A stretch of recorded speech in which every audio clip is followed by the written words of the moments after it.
Welcome to Wrestle Capsule. I'm Elise, and today we're going to be talking about what happened at the Royal Rumble. Now, I'm not going to go through a play-by-play, like I don't do stuff like that no more. I just want to talk about the key things that really caught my eye throughout this entire PLE. Honestly, I could say this about both the women's and the men's Royal Rumble matches. The whole idea of mid-card champions being a part of the Royal Rumbles is a little dumb to me. I don't know. I don't know. You guys can let me know in the comments down below what you think, but I've never liked the idea of champions, even if you are a mid-card champion, being a entrant in the Royal Rumble. Like, it doesn't make sense to me, and the reason why is because whoever wins the Royal Rumble, they get to choose any champion throughout the three brands of who they want to wrestle, and that includes NXT, that's NXT, Raw, SmackDown, that includes the mid-card. Like, it doesn't make sense to me, and it was weird because with the women's Royal Rumble, you had Chelsea Green in there, and then you had Laura Valkyria, and both of them are mid-card. Chelsea has the United States the Women's United States Championship, and Laura Valkyria has the Women's Intercontinental Championship. So it's just weird to me. I've never been a fan of that, but WWE gonna do what they want. Another thing that I actually noticed was the new graphics that they were using. They, like, at the bottom of the screen, whenever a contestant or an entrant came in for the Royal Rumble, you would see what country they're from, you would see their stats, you would see what number they are, you'd see how many people are active or in the ring right now, how many people have been eliminated. And honestly, I liked that aspect because there's times, like, these matches, these Royal Rumble matches go on for a while because there's 30 wrestlers in the men and in the women, so you lose track, and I be forgetting like who was there, who wasn't, what happened. So I feel like that was helpful to just keep track of who's in there, who's not in there. So I felt like that was a smart move on WWE's part, but it was giving very sports. Like, they're really trying to make Royal Rumble feel as important as WrestleMania, and I've already talked about that type of stuff in my previous video, so I'm not going to get into it now, but I see what they're doing. And like I said before, I noticed that every entrant that came out, they put what country they're from, which I find very interesting. We already know that Endeavor is having WWE go global, going super global, and yes, we have international superstars in WWE across all brands, but there's a lot more emphasis on it than it was before, and I just feel like that is just something that needs to be said. If you've not had time to watch my previous video, check it out. I'm gonna put it up here, and I can never tell which corner it is, but I'm gonna put it up here so you guys can check it out, because I talk a little bit more in depth about that and why I think Endeavor is having WWE do that, put more emphasis on the international aspect and about people's countries, and there's more to that than meets the eye. But when speaking of the whole NXT thing, I actually loved seeing more NXT talent. Now, throughout these couple of years, we've been seeing more and more NXT competitors, especially in the women's Royal Rumble matches.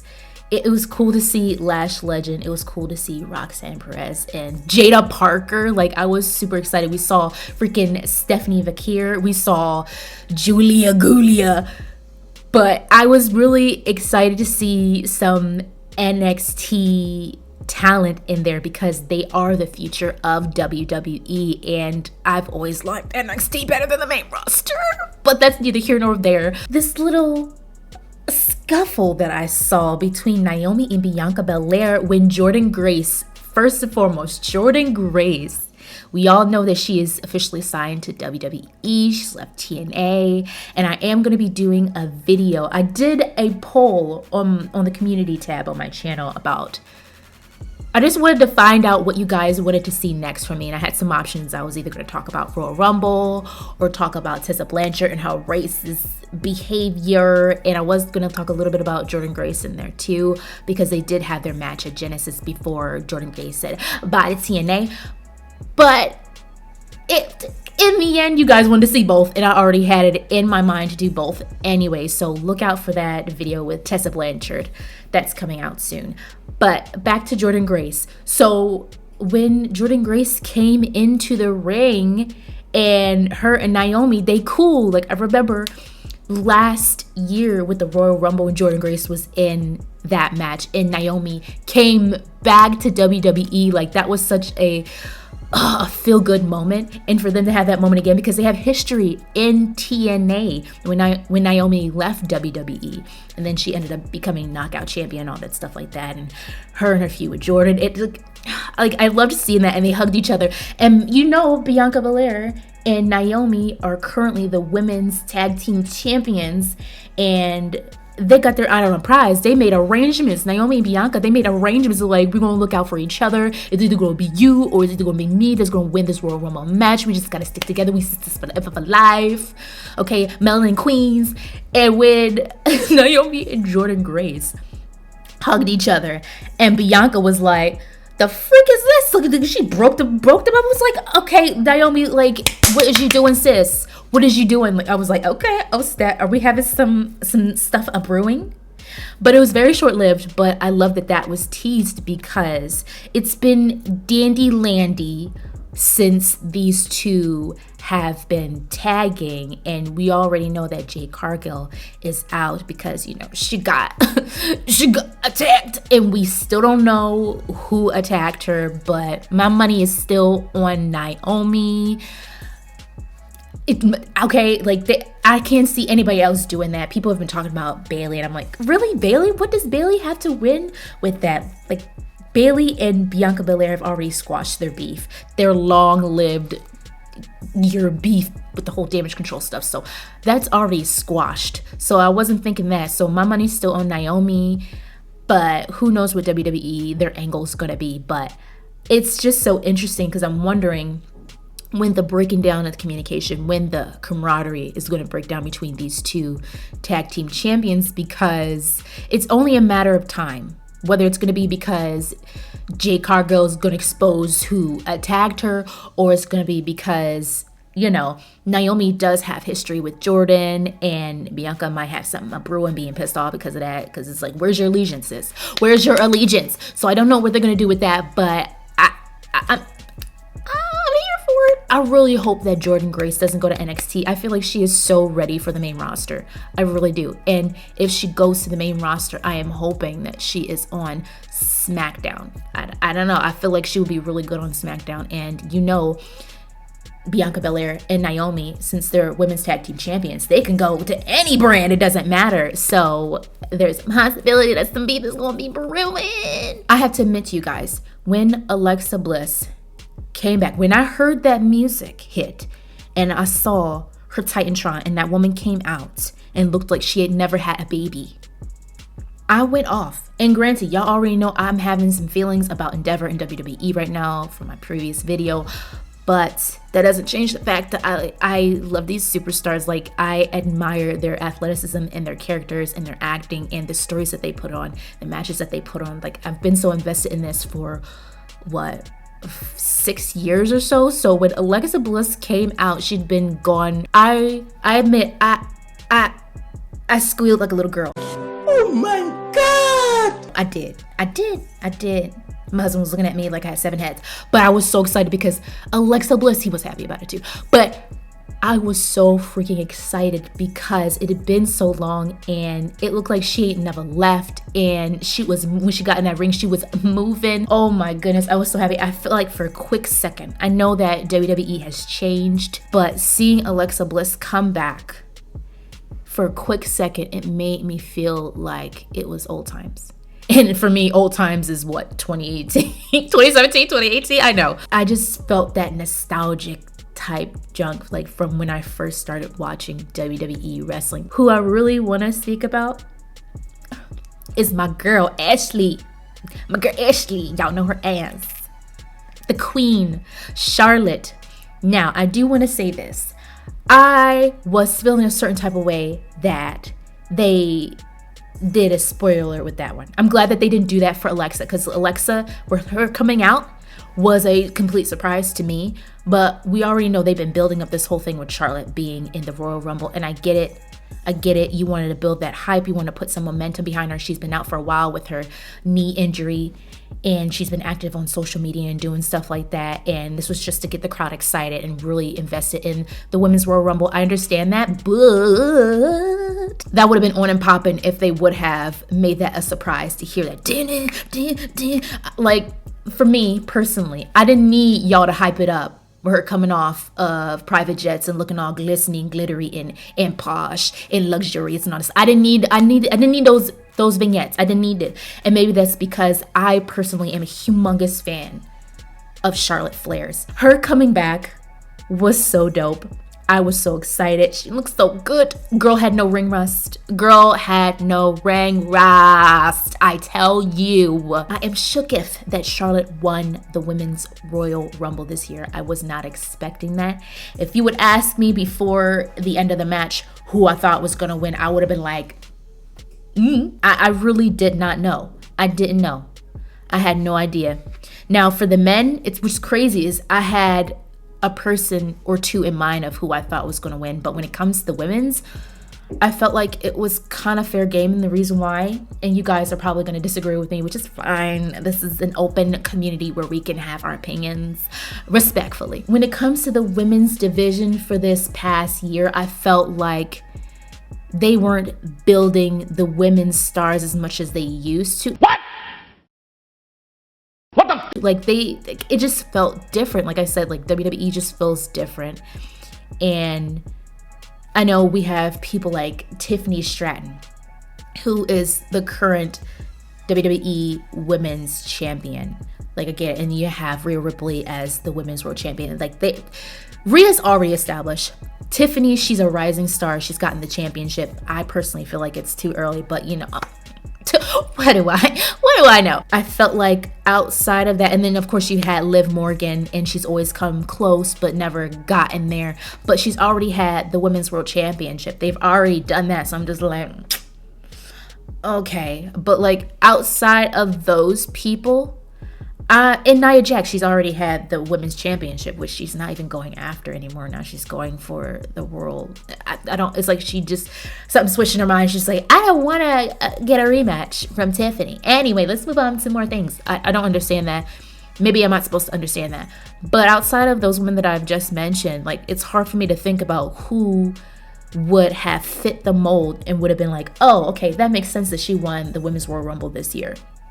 There's just people who did not come to mind to me, which for me personally, that's not a good sign. That's not a good sign. But outside of that, honestly, I know there's going to be a lot of people who do not agree with the statement that I'm going to make right now, which is fine. It's none of my business. It's none of my business. But I feel like with Charlotte Flair winning the Royal Rumble this year, even though I was not expecting it, I'm okay with it. And the reason why I'm okay with it, outside of the fact that I love Charlotte and she's super talented in the ring, on the mic, her presence, she is the type of woman that you can give her the belt and she can carry the women's division. She can carry the company.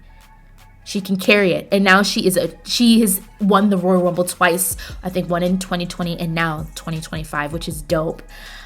But I feel like Charlotte Flair, yes, now we have more championships for her to win. She hasn't won the Women's United States Championship. She hasn't won the Women's Intercontinental Championship. Those two are relatively new right now for the women's division. She has not won the Women's World Championship. So there's options for her. And I know she's the queen. She wants gold. Like, I get that. But I also see that she's in her I'm giving back to the women's division. I mean, we saw the amazing work that she freaking put on WrestleMania 39 with her and Rhea Ripley. Like, when I tell y'all, I've talked about this on my channel with the review that I did for WrestleMania 39, where I was talking about how that match was so good. It was one of my favorite. It was such a monumentous, I don't even know what that's a word, monumentous moment for Rhea Ripley, because she was crowned champion, she won the championship, but also because Charlotte was able to give back. And I talked a little bit about her giving back. I don't want to give too much away because I've already talked about it on my channel, but I feel like this could be an opportunity for Charlotte Flair to give back even more. And I feel like she wants to do that. Like, of course, she's a superstar, WWE superstar. Of course, she wants to elevate and become champion again, but I also feel like she wants to give back to the women's division, because Bayley's been able to do that. Sasha Banks, when she was there, she was able to do that. Becky Lynch was able to do that. But Vince has shoved Charlotte Flair down everyone's throat to the point where everyone's nauseated. But I feel like Charlotte didn't always want that. Of course, she wants to be champion and she wants to hold the titles. That's every wrestler's dream. But I feel like she also wants to give back. She's been I remember she was talking about in the press conference after Royal Rumble, like she came in 2012. She's been doing this for years, decade. Like, she's been in the pro wrestling business for forever, and she wants to give back. I feel like she really does, which makes me think about who she's going to choose. I don't think she's going to go for Lyra. I don't think she's going to go for Chelsea. It's going to be between Tiffany and Rhea Ripley. Now, like I said before, we've already seen Charlotte versus Rhea Ripley for the championship at WrestleMania 39, and that was when Charlotte was champion. But we have not seen Charlotte against Tiffany. We already know, for those of us who watch the product, you know that Tiffany Stratton, one of her, I don't even want to say idols, but one of her role models, someone who she really does look up to, is Charlotte Flair. That is a dream match, Charlotte Flair versus Tiffany Stratton, but I personally feel like that is too soon. I feel like that's too soon. Stop it. Do I want to see it? Most definitely, but not yet. Not yet. Tiffany getting the championship, honestly, I even think that's too early. Her getting the Money in the Bank, I think that's too early. Not to say that she doesn't deserve it, because Tiffany has put in work in NXT. She's got the mic, she's got the presence, she's got the ring work. Like, there's nothing wrong with Tiffany Stratton as a superstar. But I feel like they gave her stuff too soon. Like, she hit the ground running, doing flips and somersaults. There's no time to be like, and I guess they wanted to just build off of her momentum because she came fresh out of NXT. People already knew who she was. People loved her. I get that, but I felt like they should have held it off just a little bit, because I don't want to see Charlotte and Tiffany Stratton go at each other just yet. I don't want to see that. I want to see that build a little bit, especially since Tiffany holds Charlotte Flair to such a high regard. I mean, as she should. It's Charlotte Flair. They need to build that a little bit more. I feel like they need more time than a couple of months.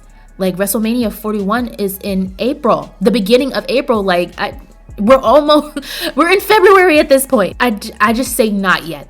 They probably might do that. Triple H, Paulie Paul probably will do that. He will probably go with Charlotte versus Tiffany. I just don't want to see that yet. I would rather see a repeat of Rhea and Charlotte Flair, other than the fact that of the stuff that I talked about with Tiffany Stratton. Besides that, I feel like WrestleMania 41, they're building this up to be a WrestleMania to remember in Las Vegas. But I'll be honest with y'all, I'm not super pumped about WrestleMania 41 this year. I don't know. It just feels like everything is so up in the air right now. And the storylines, like the storylines on the side of the men is really on fire. Usually it's the women who are just trail ablazing when it comes to the multiple storylines. But I feel like this year the men got it in the bag. So there's a lot of places that the men can go with theirs. But when it comes to the women, it's kind of like they'll start off with something and then it'll kind of like fizzle out. I don't know. This whole thing with Rhea Ripley and Liv Morgan, like they beat that junk to the ground to the point where I was just like, I cannot see them wrestle again. Like this beef is going on for far too long over some Dominic. Now, granted, it was also because of the Women's World Championship, but because of Dominic, Dirty Dom, like come on. I mean, of course, in the whole Jade, Bianca, and Naomi thing, okay. I'm trying to think of other storylines that I was really invested in. Oh, yeah, Nia Jax and Tiffany Stratton thing and the Candice LeRae. They've already ended that thing, and now Tiffany Stratton is champion. So it's like, stuff is already kind of like done. I don't know what they're doing with the women's division, and that's why I was like, you know what?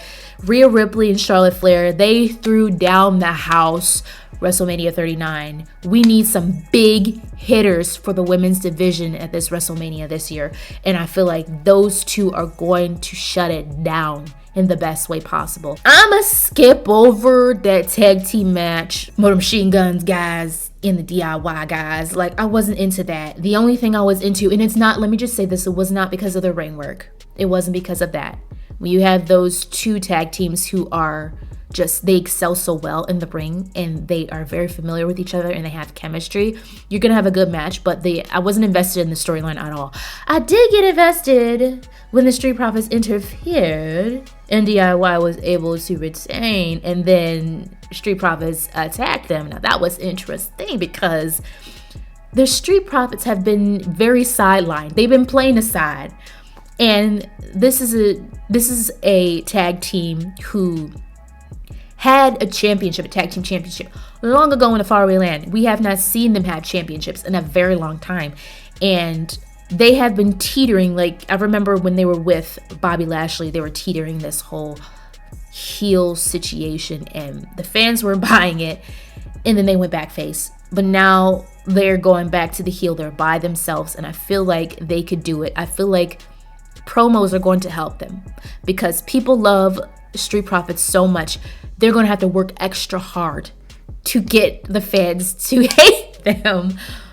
But if they do that successfully, I would love to see Street Profits actually get their moment at WrestleMania 41. It is way overdue, okay? We're at the library. We haven't brought back the books in 5 years. The fee is crazy, okay? The fee is crazy. It's about that time for those two to actually get championships this year. It's crazy how long it's taken them to get back gold in their hands. That match between Kevin Owens and Cody Rhodes was bonkers. Unbelievable. I was worried for those men the whole time. I know they're athletes, they're professionals, they've been doing this for decades. I understand, but man, those bumps, those hits on them ladders, oh my goodness, I was afraid that someone was not going to be able to move their legs. It was rough. It was rough. Oh my gosh. The aggression between those two, especially Cody. Cody has been up to here. I would go higher, but y'all won't be able to see my hand.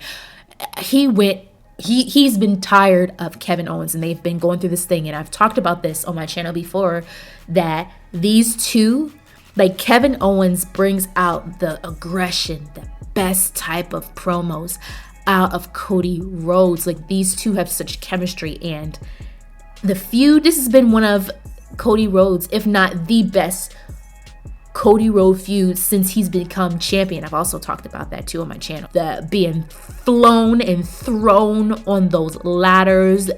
Oh my gosh, the pain on each of these men's faces. It was crazy. I was flinching, y'all. Like I couldn't stop myself. It was getting crazy. Sami Zayn coming out. I thought that this man was going to get on Kevin Owens' side and turn on Cody Rhodes.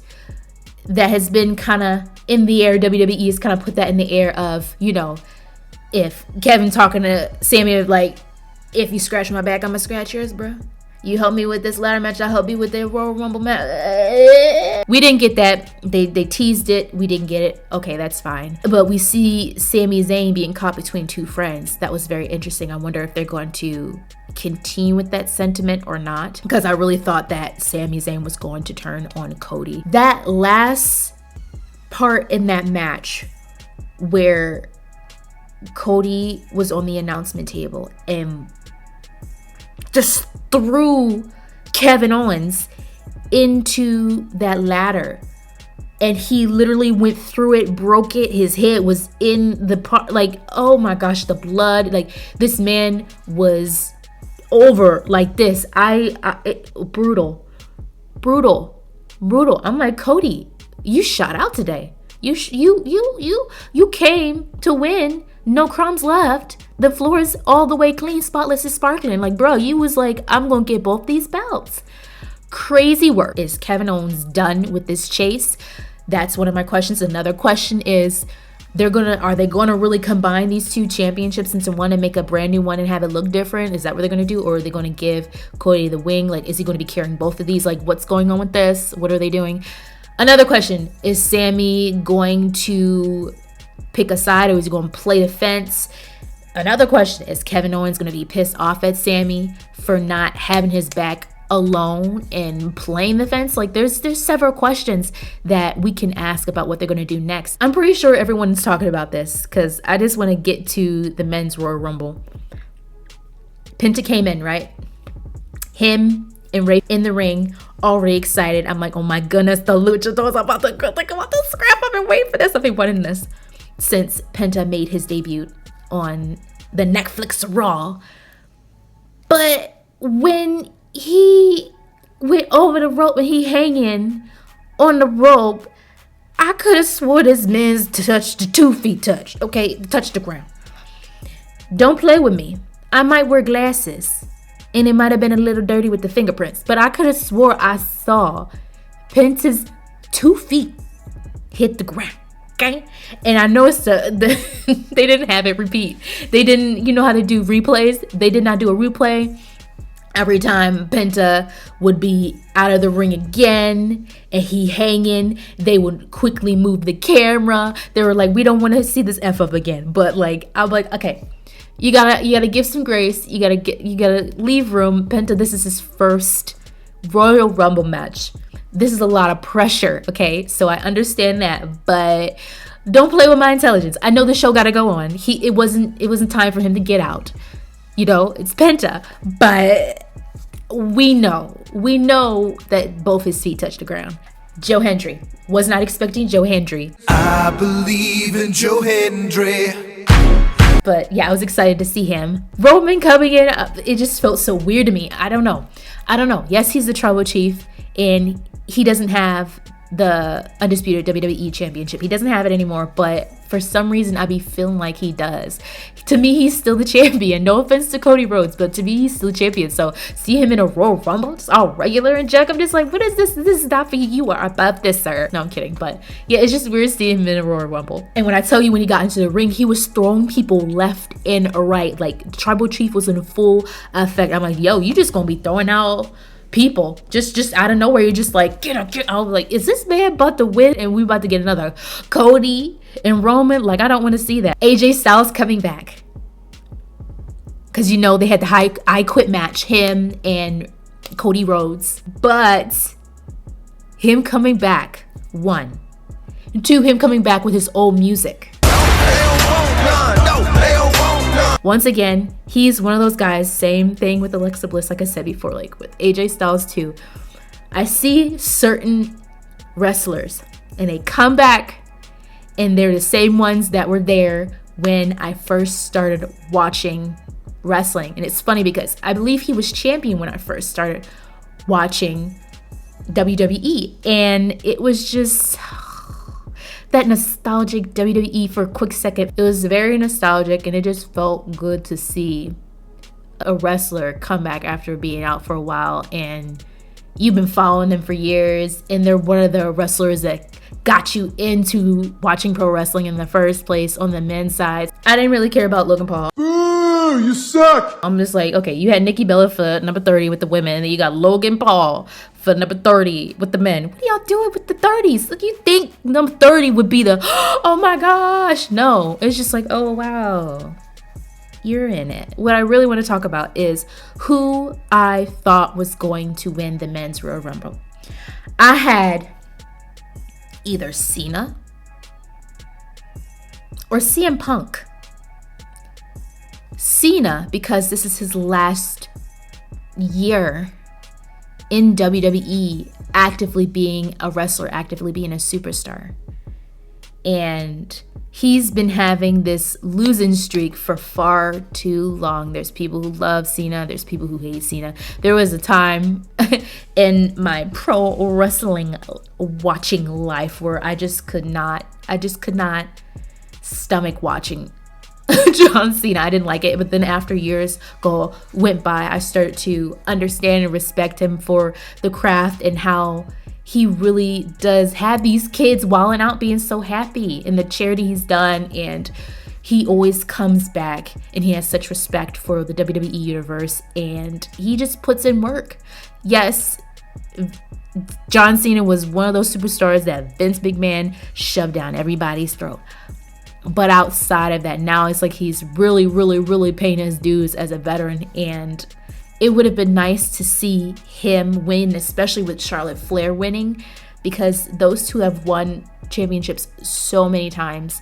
And I get it, John Cena is in his giving back era, just like Charlotte Flair, but I felt like if John Cena would have won, it would have made sense to me, because it would have looked like, okay, this Royal Rumble was about legacy.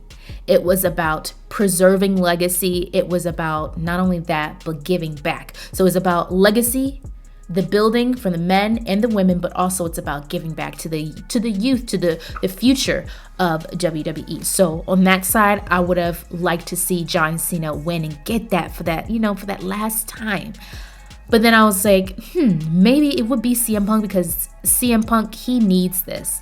He needs this. He's come back. He's had his injuries in WWE in his last run as of late. And I felt like this would have meant so much to him. And I know there would have been some options, especially with the whole situation between him and Cody Rhodes, and him being like, yo, I'm coming for you. Like, I'm going to win this Royal Rumble and I'm coming for your head. Like, yeah, we friends and all, but business is business. And I want that belt, my dude. It's been so long. It's been so long since he's had a big moment. So on that side, it would have been dope to see CM Punk win. But no, we got neither of that, y'all. We got Jey Uso, the main event, Jey Uso.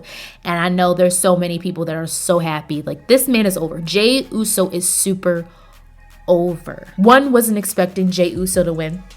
I should have been expecting it because people love Jey Uso. Jey Uso is clearly over. But I don't know, y'all. I just don't. It's hard for me. I know he's trying the best that he can to make us see him as a singles competitor, and other people are convinced. I'm still not quite there yet. I did see some like moves that I have not seen Jay or Jimmy do in a while or ever. More singles maneuvers and moves in the ring, which I was just like, okay, I see y'all listen to me. Y'all listen. Besides that, I still feel like his promos need work. And I feel like his ring work, he still wrestles as a tag team competitor, and I mean, like, he's still using those moves, and I would like to see more. Like, I'm not saying he's not good, but I need to see something new with Jay.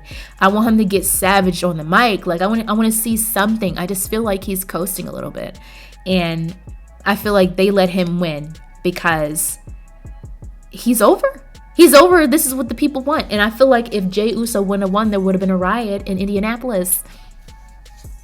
Let's be real. The fans want Yeet Mania, okay? And it's weird to me because when I think it was Jackie Redmond who was interviewing Jey Uso at the end, and he was already saying, like, I want to go after the World Heavyweight Championship. I'm going for Gunther. And I'm like, all right, he didn't even need to think about that. Like, he's ready to go. But then in the press conference, and they're asking him questions and stuff, he's like, oh, I could go for it. Like, it sounded like he wasn't unsure. So I'm just like, whoa. This is ridiculous!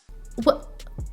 Don't be out here making proclamations after the Royal Rumble match and then you backtracking at the press conference. Sir, I know you got time. You have plenty of time to make up your mind. But don't just be throwing stuff out there and then retract them, okay? But guys, that's all I want to talk about when it comes to Royal Rumble. You guys let me know in the comments down below what you thought about this premium live event. Did you like it? Did you hate it? I think it was Let me know in the comments down below. And don't forget to like, comment, and subscribe for more episodes. Thank you guys so much for watching. Bye, guys.